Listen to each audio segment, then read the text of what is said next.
Good morning, U.S. History. How are we? I hope you are well. I hope you had a great weekend. Hope you're remaining safe. I hope your family is well. The plan is, let's go ahead and cover that before we get into it. We just have to finish this last little section, offering a counterpoint to the progressive era and its successes, specifically civil rights during the turn of the century through the 1920s. Hopefully we can finish by Wednesday. If we finish by Wednesday, your test on the progressive era will be on Monday, 1 week from today. And you will log on, and I will have I'll have to figure out how to do it because we haven't used that tool in our class specifically, but I'll do a time test on Canvas, and you will have also a Zoom meeting, and we'll be having you up live as you're taking the test on the screen. So that's the plan. We'll see how that goes. Now, when last we left, we were talking about the Elaine race riot. Does that sound about correct? I think so. So let's pull that up, shall we? Hang on just a moment.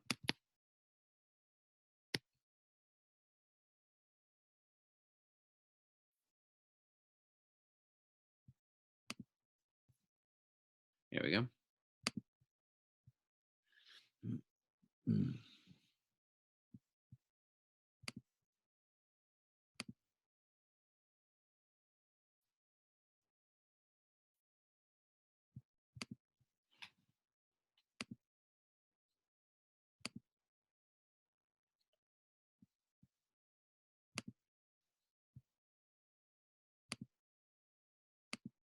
Well, that's a lot of dead space to have, isn't it? Sharing is paused. Bring your share window to the front. How do I do that? Resume share. There we go. Can everyone see it now? Are we good? No. Can you guys see the PowerPoint yet? No? How about that?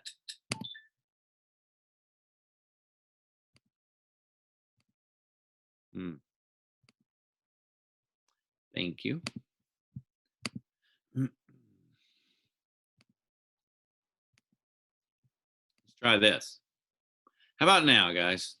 We good? You still can't see it? Okay, good. So let's roll, shall we? The Elaine race riot is a tragic part of history. It's often not focused on in history like it should be. There's a lot of recent scholarship in the past couple of decades by local historians from Memphis, Little Rock, etc. And we now have a bit of a clearer understanding of some of the tragic happenings from that time period. We still don't know exactly how many deaths. There's a fellow that wrote a book, a scholar that wrote a book, and he estimated there could be up to 500 dead. But guys, those numbers necessarily aren't the point of the story. The point of the story is that conflict and clash and the lack of justice. The thing that comes out of the Elaine race riot, out of that tragedy, is the emergence of the NAACP as an early 20th century legal giant in the civil rights movement. They sent a field secretary, Walter F. White, went to the region. And he was of mixed ethnicity, so he appeared to be Caucasian. He was given press credentials, etc. He actually had an interview with the governor. He sat down with the governor.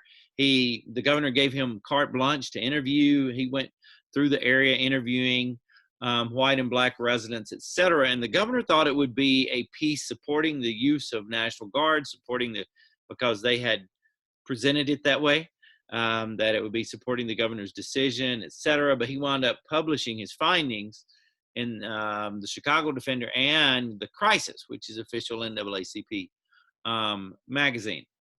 Now, as you can imagine, Governor of Arkansas is not a fan of that particular action. When he realizes what's going on, it was a very dangerous situation because He tried to actually stop the United States Postal Service from mailing these publications out. He had to return to Little Rock and hiding in the city for his own safety. He had to get out of a lane. So what happens? Well, you can see all of these words on your screen, and you kind of read through that. But essentially, 122 African Americans were arrested. They were tortured. And when I say tortured, I mean tortured. This is pre-Miranda. Do you know what I mean by that? There was no reading of Miranda rights, etc. And there were 73 charges of murder handed out during the trial. There were a lot of African Americans who were cleared of the charges, but these are some who had been tortured, etc., for to confess, not confess, pardon me, to turn on the others who had been arrested, and they had to actually work for white landowners without pay. Now let that sink in for a minute. That was their sentence. When I say tortured, I mean whipped and using electric shocks to get them to confess to crimes. And the trial itself, you had the courthouse surrounded by armed white people. There were weapons inside the courtroom. The lawyers were not even allowed to call their own defendants to testify. 12 of them were sentenced to death in an electric chair. This is a situation where juries would come back in less than 10 minutes. Now let that sink in. That means they essentially walked out of the courtroom, walked into a jury room, sat down, wrote down guilty, stood up, walked back into the courtroom. Follow? The Arkansas Gazette actually praised these trials, saying that, hey, the legal system works in Arkansas. No one had been lynched, is what they were saying. Well, then NAACP begins to go to work, formulating appeals, etc. They raise money. They hire. By the way, this is one of the coolest names you'll come across in U.S. history. The African-American attorney who worked on the cases, Scipio Africanus Jones. Is that not just the coolest name ever? And also former Arkansas Attorney General Colonel George W. Murphy. And they actually wound up reversing the verdicts on 6 of the cases.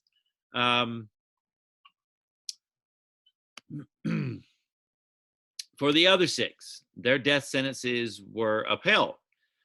Now, despite everything that happened, the court actually ruled that the mob did not violate their due process of law. It goes through some legal processes, and eventually there's like a stay given. But the Arkansas State Supreme Court overturns that, but that allows their execution date to be delayed. And eventually a federal judge actually gives them a stay for a chance to look at further evidence. In the end, a new governor had been elected. I'm trying to see if that's on this slide or the next. Yeah, it's on this slide.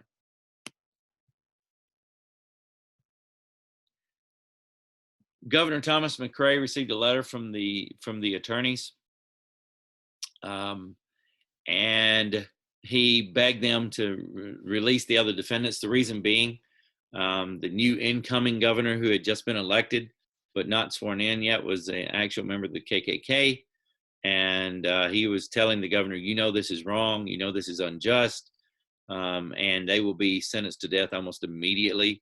So before he left office, he made a very unpopular decision at the time, but showed a lot of courage for a man in his position. He contacted the attorney, Scipio Jones, said that the prisoners would be released, but under the cover of darkness and taken out of Arkansas. He actually secured the release of all those with lesser sentences as well. So in the end, it was a tragic situation. But the NAACP emerges as a significant organization. So the legacy of the Red Summer race riots. Remember, that was all over the course of one summer. All of it we looked at. And we only looked at a few, by the way. It would take an entire class, an entire semester class to cover the racial tension of just 1919 and post-World War I. This was a time of just outright violence, just lashing out against our fellow humans in the United States. But out of this came a very important court case, Moore versus Dempsey, which is on the prior slide you see here, where the Supreme Court actually ruled that torture and mob influence atmospheres can lead to denial of due process. They said that it did that in the Elaine race riot. So Moore versus Dempsey now gives the United States a door to enter into southern states to investigate injustice at the official level, right? Where it involves African Americans. So that's one gain that comes out of the Red Summer Race Riots. Also, the NAACP now is seen, it earns some street cred, right? It's seen as a credible organization that it can come in and actually effectively defend and engineer release of African American prisoners in the South. And then, of course, Walter F. White, who originally risked his life, he eventually becomes the executive secretary for the NAACP. Here's a famous political cartoon published in, I think, The Defender, but I could be wrong on that one. And as you can see here, it says, giving the Hun, and the Hun is in quotes, a dose of his own medicine. This is from a famous World War I political cartoon where you have American doughboy soldiers coming in and they're chasing away the Germans, and we had given them that dehumanized nickname of the Hun in World War I. This twists it, and it has on this banner here, Longview, Texas, Washington, D.C., Chicago, giving the Hun a dose of his own medicine. These are instances where African Americans fought back. And so, as you can see at the bottom, it says the new crown Negro making America safe for himself. So the backdrop for everything you've learned thus far about early 20th century civil rights. What's that backdrop? Anybody want to guess that social enforcement backdrop? Sure, we got Jim Crow, right? But what else is behind the scenes? The KKK. The KKK. It is very difficult in the 21st century to get students to understand how much influence, political influence, and control that the Ku Klux Klan had in America around 1920-ish, okay? This is from a march, and if you could see, there's an actual video on YouTube. I'm not trying to glorify anything, so I don't know that I'll actually show it, but it's frightening in the amount of people that are there. I mean, just thousands upon thousands upon thousands, and they filled the entire Washington Mall, and it curves around in the picture, and you can see it goes all the way back to the Capitol. Just tens of thousands of people were marching. This Klan. Now, this is not the original Klan. You guys understand that. The original Klan did not wear white hoods. The original Klan did not burn crosses. The original Klan wore these homemade masks, like made of toe sacks. How frightening is that, right? Like something out of a horror movie. And they most of the time would ride in their Confederate uniforms, and they would ride in masks, and they had actual structure, military structure. They were a paramilitary secret organization. They were actually labeled by the U.S. government as a domestic terrorist organization, and they were squashed by the U.S. military and by acts of Congress. So this was not that Klan. That original Klan actually had to be put down by the military. This Klan is a rebirth, a reimagining of what the Klan actually was. This is the Klan that provided the burning of the crosses and the wearing of the robes and hoods, etc. Okay.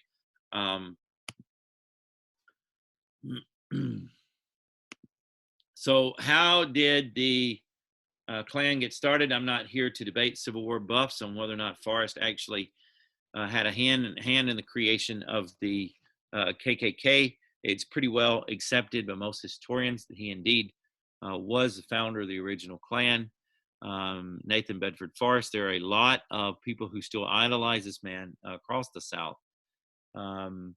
And they argue that he was a devout Christian who once the original Klan turned violent, turned his back on them. I'm not here to argue that either side. I am here to say this is the man Him and former Confederate officers are ones who started the original KKK. All right, those guys. And they were originally, like, at the very beginning, and I mean very beginning, in the first month of organization, was formed as a social group for Confederate veterans, a safe space for them to go, so to speak. But very rapidly, okay, it turned into the violent organization that we know in history. Um, and they would terrorize Northern Republicans who were in the South. They'd terrorize those working for Reconstruction organizations like the Freedmen's Bureau. They'd terrorize anyone organizing African Americans in any capacity, people speaking out against or speaking up for, should I say, African American community, and or protecting Republican businesses, etc. They terrorized patrols of the military throughout the South. That was the original Klan. Got it? So as you can see here, here's a famous image from the original Klan. This is a warning leaflet in Alabama in 1868. Okay. This is a prospective scene. Prospective means potential scene in the city of Oaks, 4th of March, 1868. And they were warning those who were there what would happen to them. Now, I want you to look at this picture. Specifically, what color are the faces? They're white, aren't they? And they're carrying that traditional carpet bag. Remember carpetbaggers, and if you remember from Mississippi history and their influence in Reconstruction. It's a depiction of them lynching white interlopers from the North. So as you can see, the original KKK opposed the federal government, opposed Northerners, opposed African Americans gaining a greater political voice, opposed the U.S. military, etc. That's not the KKK that we're talking about, okay? That KKK saw the murder of hundreds of people, burning of churches, schools, union members were horsewhipped in public, and the list goes on and on and on. Northern school teachers were under threat. But eventually, as we know, that was demolished. A federal grand jury in 1869 declared the Klan a terrorist organization. Nathan Bedford Forrest, who once boasted there were over 500,000 members, eventually called for their disbanding. He said it was being perverted from its original honorable and patriotic purposes, becoming injurious instead of subservient to the public peace. Not debating his role in the original creation. That's not why we're here. Just saying that some people began to see just how dangerous the original organization had become. So there were 3 enforcement acts passed by Congress, federal troops sent in to squash the KKK. And then, of course, Jim Crow eventually removed any need for that type of organization because it was legal segregation. It was legislated by the state. So by the time we get to the turn of the century, 1900, a revival of the Klan just doesn't seem likely because this was an organization that had been squashed by the U.S. government. This is an organization that was labeled as terrorist in history. So why would people join back up with such an organization, right? Even educated men of the time within the civil rights movement felt that when asked about would there ever be a revival of that sort of organization, but you can see Booker T says there are a few places in the South now where public sentiment would even permit such organizations to exist. So no one anticipated the rise of that kind of organization.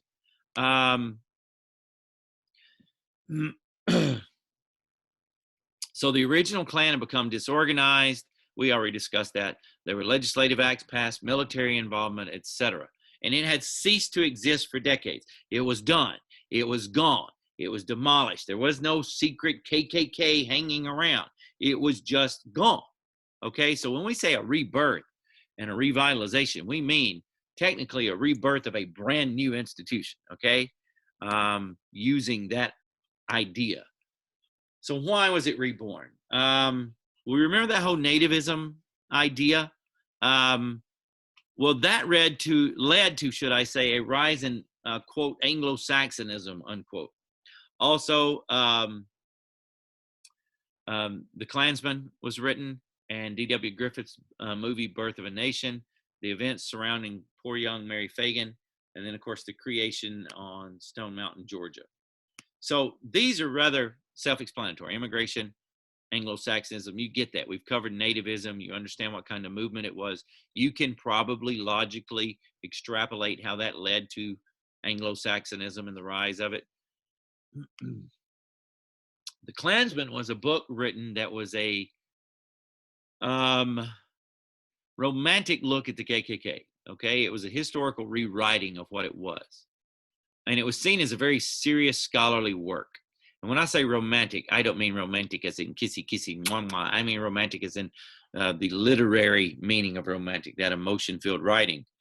It was written by Thomas Dixon, and it showed the period of Reconstruction as this epic struggle between these honorable, humble, broken by the government financially, but not broken physically or spiritually, type of white Southerner who were secretly struggling against radical Republicans and African-American uprisings.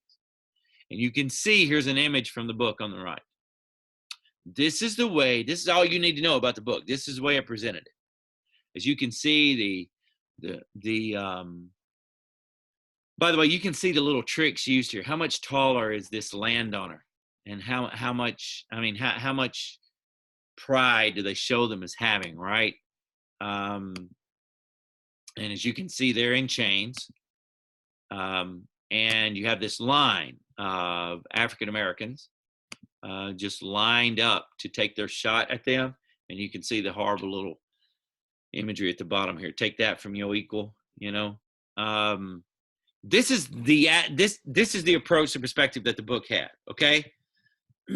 So The Klansman was actually the second book in a historical trilogy written about Reconstruction, and it's focused on the Klan. And it was one of the motivating factors in the revival of the Klan. And it repositioned them in U.S. history in everyone's eyes around the turn of the century, around 1900, as this honorable organization whose members were more like knights than anything else. So this serves as sort of a propaganda and a backdrop to that racial animus that's happening in a period of time that we remember in U.S. history as the Progressive Era. Got that? So it's a weird little mishmash happening there. Its language was immensely racist and is going to be offensive to 21st century ears and eyes, as it should be. I'm not reading it. You can see it yourself. This is language that was considered at the time to be academically valid. Let that sink in, okay? And then I put this little quote at the end. Dixon says about film, remember Thomas Edison, creation of film, and Nickelodeons that we've already looked at. By the time we get into the 1900s, that's becoming a very regular affair. By the time we get to the 1910s, you're beginning to have some production of films.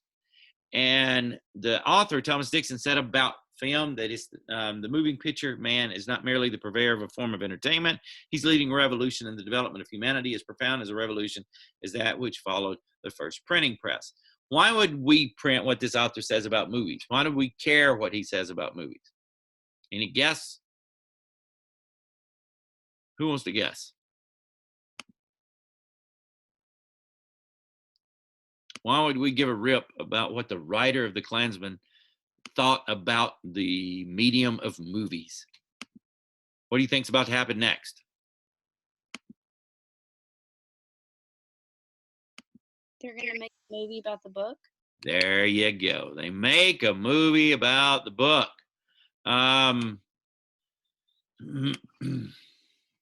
D.W. Griffith's The Birth of a Nation.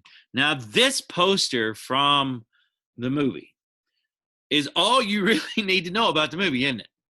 How is the Klansman presented in this particular in this particular advertisement?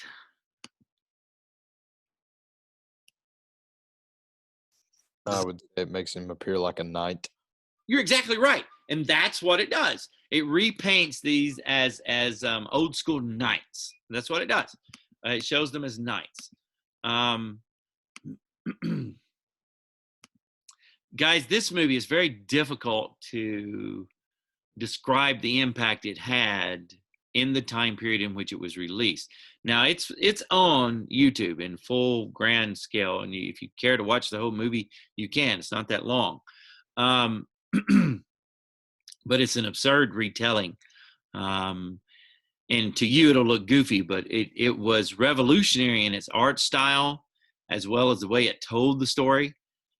So it was a new type of film, and it's most certainly probably the most important American film of the silent era because of the political voice that it wound up carrying. This becomes, guys, let this sink in for just a moment if you're listening to me, the first film shown in the White House. President Wilson, the Democrat president at the time, screened the film in the White House. Now, this is the guy, remember the 14 points and self-determination for all peoples, and a former Ivy League professor, yada, yada, yada. And he winds up praising this film. So it was very artistic for its time, okay? And it introduced Hollywood to the era of epic filmmaking, which is still around today. But so artistically, that's what it did. But politically, man, when it was released, it went beyond entertainment. People bought into this. It was like in their minds, they were watching history on screen. The impact of movies at the time were so much more, it had so much more depth in an individual's life than it does today, being such a brand new medium. It is revisionist Civil War history, revisionist Reconstruction history. It does set the stage for all the Jim Crow laws, and it actually essentially creates this mold of the African American that is followed for several decades in Hollywood and in pop culture. It's directed by D.W. Griffith. It's based on The Klansman. It starts a brand new Klan craze. It was really weird. There are incidences of children and in northern cities in New York, etc., who would dress up as Klansmen, much like a child today would dress up as Iron Man or Wonder Woman or Captain America kind of thing. I know that's bizarre, right? And most of the ideas we have about the Klan, most of the imagery we have about the Klan, most of the literary references to the Klan, most of the iconography, you can pronounce it yourself, forgive me. Anyway, most of the images related to the Klan come from this Klan, this 20th century version, okay? This is this is the art form that produced the idea of the white hood and the white robe and the burning of the crosses, etc. And guys, its validity was enhanced by the endorsement from the president. He put out a statement that wound up becoming part of the film. You know how in silent films you'll have this print, music, and then the scenes will show. Once the president screened it, he said this about it, and it became actually part of the film then. The white men were roused by a mere instinct of self-preservation, and until at last there had sprung into existence a great Ku Klux Klan, a veritable empire to the South to protect the Southern economy. And that's not all he said about it. He said, it's like writing history with lightning.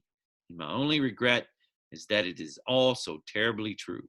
When you have the President of the United States giving validity to art form like that, you can understand its impact. 50 million people saw the film. Let that sink in for a minute. 50 million people. I'm going to pull up your images for a moment. Jay, Do a quick search on your computer. What was the population of the United States in And where? the United States in 1915?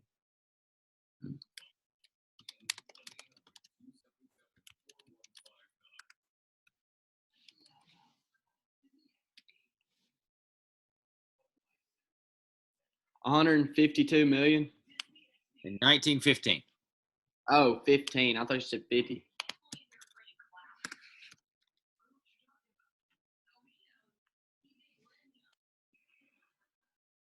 Like 100. Yeah, like 100 million. Yeah. So half of the country saw this. Can you imagine how big a movie would be today if half the country saw it? That's incredible. I mean, we've had some major blockbuster movies, and what, last year before last, when we broke the record, and not, I mean, it wasn't even close to half of Americans seeing it. It would be today the largest movie in history, wouldn't it? Or close, or at least U.S. history, should I say? And it promoted white supremacy, depicted KKK as heroes, and people saw it as historically accurate. You can see, as with every step of the way, this is all the way up until 1947. There were screenings of this thing into the mid-century. And at every step of the way, it was resisted by African-American activists. So what was in the film? I don't want to spend too much time on it, but basically it shows white people being turned away from the ballots during Reconstruction and African-Americans stuffing the ballot box with extra ballots. It shows a slave character who is a white actor in blackface pressuring a white girl, like he's doing this creepy little approach to her, and she's on the edge of a cliff, and then she over the edge rather than succumb, right? And then there's an uprising, and then African Americans in uniform begin to hold down the town, and then the KKK rides in and saves the day. And then in the next election, it shows KKK successfully both disenfranchising and disarming African Americans, so violating multiple constitutional rights there, right? And they're seen as the heroes for doing so. They actually drew some subtitles, not just from the Klansmen, but Woodrow Wilson had written a historical piece called The History of the American People, and they actually pulled some of his imagery by word from the era and used it in the film, which, so you can see why President Wilson would be so eager to support the film, right? It showed a lot of tacky things. Black legislators sitting in rocking chairs in the South Carolina legislature napping. White kids inspired by the film begin to, as I said before, put on white sheets, begin to jump out and scare black children, etc. Throughout the United States. It was just a cultural iconic piece of art, okay, if you want to call it that. So now those of you understand now why The Birth of a Nation was reclaimed in your lifetime to show a different type of film with a different type of narrative around Civil War, antebellum era, should I say, and a slave uprising at the time, with black filmmakers and black actors and black producers, etc., to kind of reclaim that and take that name away. So in the end, in the film, the Klansman dumped his body, and there you go.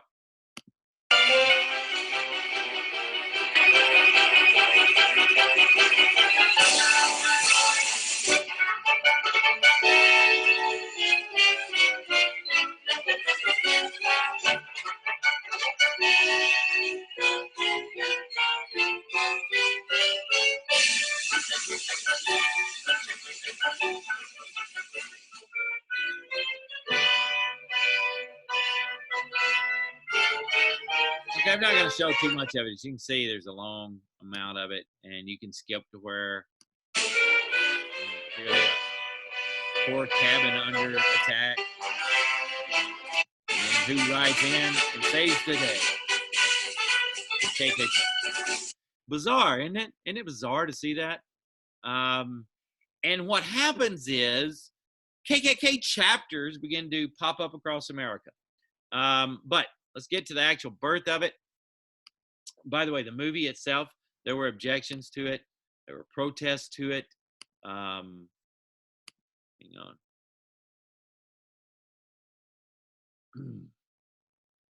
Did George make it back on? No, not yet. Okay. There we go. There were protests and objections to the film. In New York, now some reviewers actually condemned it as being controversial or inflammatory. They might not have used the term racist or racism itself, but most of them, even though they said that it was controversial, said that it impressive new illustration scope of the motion picture camera. NAACP nationally boycotted the film. Obviously, there were riots in multiple cities where it was shown. It was banned in a variety of cities. Eventually, not initially. Eventually, it was. The mayor of New York ordered the license commissioner to cut some of the worst material out. So there were 500 feet of film that were cut due to test audience response. And can you even imagine what was in that original part? And it's rumored that he deleted scenes of black men attacking white women and a final scene where African Americans are deported to Africa. It was a blockbuster film. And despite the protests, despite the boycotts, despite the criticism, it becomes the second biggest selling, profit-making silent film during the silent film era. The actress who starred in it said they lost track of the money it made. It was perceived as a classic initially. It was re-released some 5 times in the next few decades. And in Washington itself, we already seen Woodrow Wilson's response to it. The author of The Klansman goes to promote Griffith's film, and he says that the real purpose of the film was to revolutionize Northern audiences, to turn everyone into a Southern partisan for life. Now, did that happen? Actually, to a large degree, it did. In a sense, because if you look at early Hollywood, look at movies like Gone with the Wind. Look at earliest cartoons and the way it produced and the way it depicted antebellum South. It shows it as being a time of honor rather than a time of terror sort of thing. People become obsessed with antebellum time period. Books are written, movies are made, etc. Radio programs centered around the idea of the antebellum South. Cartoons made about it, depiction of African Americans in horrid ways. We've already looked at that in class before. And then when it was screened for Woodrow Wilson, when Wilson made his comment, he was so enthusiastic that he said, "Hey, y'all need to show this to the Chief Justice." I'm going to pause for a minute. Now, I want you to wake up and read that last bullet point, all right? Just let it sink in what this is saying. As you read it, Grace, I want you to read it out loud. Oh, wait, you read last time, didn't you? Read that little excerpt? Okay.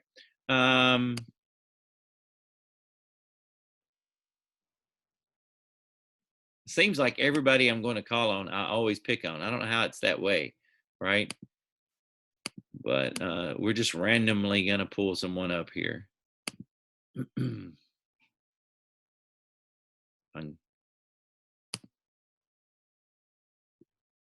Kate Rivers, knock it out. Okay. Wilson was so enthusiastic that he introduced Dixon to Chief Justice Edward White of the U.S. Supreme Court, to whom Dixon wanted to show the film. White asked Dixon, "You tell the true story of the Klan?" Dixon answered, "Yes, for the first time." White leaned toward Dixon and said in a low, tense tone, "I was a member of the Klan, sir. Through many a dark night, Through many a dark night I walked my sentinel's beat through the ugliest streets of New Orleans with a rifle on my shoulder. You've told the true story of that uprising of outraged manhood. Dixon answered, in a way I'm sure you'll approve. White announced, I'll be there. Chief Justice of the United States Supreme Court. Chief Justice of the United States Supreme Court, former member of the Klan. Is that not bizarre? It's surreal, isn't it? Isn't that surreal? And keep in mind, guys, that this wasn't just located in the South. Yes, South had instituted segregation, right? You had legalized segregation, but there was intense racial violence throughout the North. And the film was such a vivid, romantic, dramatic retelling of history that it literally just kind of fit this mindset that people had in northern cities who had been impacted by the Great Migration, right? And so now racism, and not just racism, but violence is becoming part of just everyday life for African Americans living in the North. When the film was released, there would be gangs of white people just roaming city streets in the North, attacking, just randomly beating black people who happened to be out and unfortunately run across these groups. In Lafayette, Indiana, there was a white guy who was driving home after the movie, sees a black teenager out walking, stops his car, kills him on the spot. And the film kind of validated all of these Jim Crow laws that were happening in the South, and whether it intended to or not, whether it was the design purpose of the filmmakers or not, I'm not getting into all that. It did lead to the revival of the KKK outside the South, okay? And that's where we're going to begin on Wednesday and hopefully finish this, okay? So let me stop the share. As usual, I'll hang on for a few minutes after I stop the recording to answer any questions you have about any material. Hopefully we can finish up on Wednesday and be done with this so that you can take your test next Wednesday. Are there any questions about the content itself first?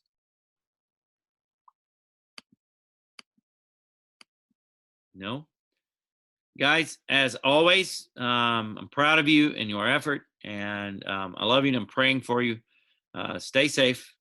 I'm about to end the meeting, and if you would like to hang around and ask a question, feel free to do so. Otherwise, have a great day.